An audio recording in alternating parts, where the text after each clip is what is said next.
Good morning class. आज हम LLB first semester का पेपर फर्स्ट कॉन्स्टिट्यूशनल लॉ का इंट्रोडक्शन पढ़ेंगे। कॉन्स्टिट्यूशन क्या होता है? कॉन्स्टिट्यूशन किसी भी कंट्री का सर्वोच्च कानून होता है, यानी कि सुप्रीम लॉ होता है। उसकी एक अलग पवित्रता होती है, एक वो पायस डॉक्यूमेंट है जो कि रिटन फॉर्म में है। और कॉन्स्टिट्यूशन क्या करता है? कॉन्स्टिट्यूशन जो गवर्नमेंट होती है, गवर्नमेंट के जो 3 ऑर्गन्स होते हैं, कौन कौन से? पहला होता है लेजिस्लेचर, दूसरा होता है एग्जीक्यूटिव और तीसरा होता है जुडिशरी। ये जो गवर्नमेंट के 3 ऑर्गन्स हैं, इनको किस तरह से इनका संगठन किया जाएगा, इनकी क्या पावर्स होंगी, हमारे जो नागरिक हैं, भारत के नागरिक हैं, उनके क्या कर्तव्य होंगे, क्या मूल अधिकार है, इन सब का प्रावधान कहाँ पर दिया हुआ है? हमारे इंडियन कॉन्स्टिट्यूशन में दिया हुआ है। हमारा जो इंडियन कॉन्स्टिट्यूशन है, पहले हमें पता है कि हम क्या थे? अंग्रेज़ों के गुलाम थे, तो हम उनके द्वारा ही शासित होते थे। हमारे भारत में अपना कोई भी कानून नहीं था। बट जैसे ही हम 15 अगस्त 1947 में इंडिपेंडेंट हुए, तो हमने सोचा कि हम जिस वजह से इंडिपेंडेंस ले रहे हैं उसको हम किस तरह से अचीव करेंगे। उसके लिए हमने क्या सोचा? हम एक सुप्रीम लॉ बनाना चाहिए, जिसको हमने क्या नाम दिया? कॉन्स्टिट्यूशन दिया। 1946 में जो कैबिनेट मिशन था, उसी के ही अंडर क्या कहते हैं, एक कॉन्स्टिट्यूएंट असेंबली का गठन हुआ। कॉन्स्टिट्यूएंट असेंबली की जो फर्स्ट मीटिंग थी वो हुई थी हमारी 9 दिसंबर 1946 में, जिसमें टेम्पररी हेड जो थे वो थे हमारे SN सिन्हा, सच्चिदानंद सिन्हा। ये हमारे फर्स्ट थे, जिसमें फर्स्ट मीटिंग हुई थी 1946 में, जिसमें हमने ये बात करी, जो भी उसके सदस्य थे, कि हमारे भारत में एक ऐसा कानून बनना चाहिए जो संपूर्ण भारत पे लागू होगा, और जो भी आगे कानून बनेंगे वो इसके ही अंडर बनेंगे। इसी वजह से अगर कोई भी कानून, अगर कोई भी लॉ बनता है और वो अगर कॉन्स्टिट्यूशन का वायलेशन करता है, उसका उल्लंघन करता है, तो उसको क्या कहा जाता है? वो वॉइड हो जाता है, उसको शून्य कह दिया जाता है। तो जो फर्स्ट मीटिंग थी उसमें ही क्या कहते हैं, एक ड्राफ्टिंग कमेटी का गठन हुआ। ड्राफ्टिंग कमेटी में 7 मेंबर्स थे, जिसके हेड कौन थे? हमारे BR अम्बेडकर जी।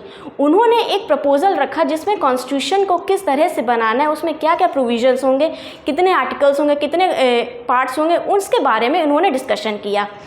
ये डिस्कशन करते करते हमारा संविधान को 2 वर्ष 18 महीने और 11 दिन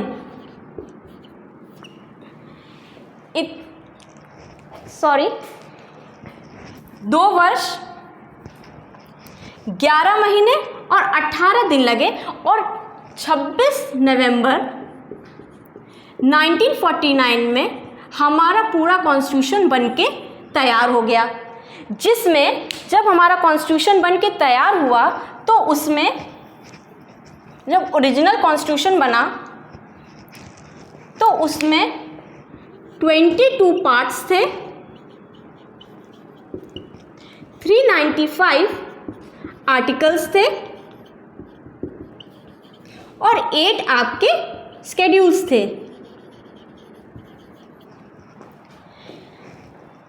22 पार्ट्स, 395 आर्टिकल्स और 8 स्केड्यूल्स थे। इसमें ही हमारे क्या दिया हुआ है कि पार्लियामेंट क्या होती है, फिर हमारे क्या कहते हैं फंडामेंटल राइट्स क्या हैं,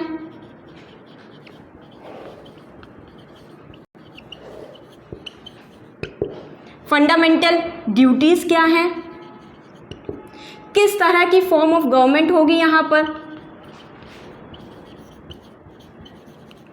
ये सारी चीज़ें हमें कहाँ से मिलेंगी? हमारे कॉन्स्टिट्यूशन को मिलेगी। तो 26 नवंबर 1949 में हमें अपना कॉन्स्टिट्यूशन बनकर तैयार हो गया, और कुछ प्रोविजंस इसी ही दिन लागू हो गए थे। और पूरा जो हमारा कॉन्स्टिट्यूशन था, जो वो कब लागू हुआ? पूरा कॉन्स्टिट्यूशन हमारा ऑफिशियली 26 जनवरी 1950 में लागू हो गया। 26 जनवरी यानी कि रिपब्लिक डे वाले दिन। हमारी कॉन्स्टिट्यूशन आप सभी जानते हैं, जो हमारा कॉन्स्टिट्यूशन है वो दूसरे कंट्रीज़ के कॉन्स्टिट्यूशन की क्या है, प्रेरणा है। वहाँ से ही हमें जो पार्ट हमें अच्छा लगा हमने क्या किया, अपने कॉन्स्टिट्यूशन में जोड़ दिया। इसी वजह से हमारा जो कॉन्स्टिट्यूशन है सबसे ज़्यादा लेंथीएस्ट है और रिटन में कॉन्स्टिट्यूशन है, और इसकी बहुत ही सारी अनेक कैरेक्टरिस्टिक्स हैं जो कि हम आपको नेक्स्ट क्लासेस में डिटेल में बताएंगे।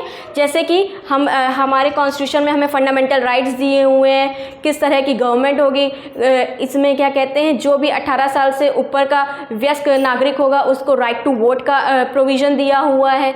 इसमें हमारी क्या कहते हैं, यूनिटरी गवर्नमेंट के बारे में दिया हुआ है, फंडामेंटल ड्यूटीज़ दिया हुआ है, directive principles of state policy दिया हुआ है। ऐसे करके हमारे पूरे कॉन्स्टिट्यूशन की 13 फीचर्स हैं, जिसको हम आपको नेक्स्ट क्लास में डिस्कस करेंगे। आज के लिए थैंक यू।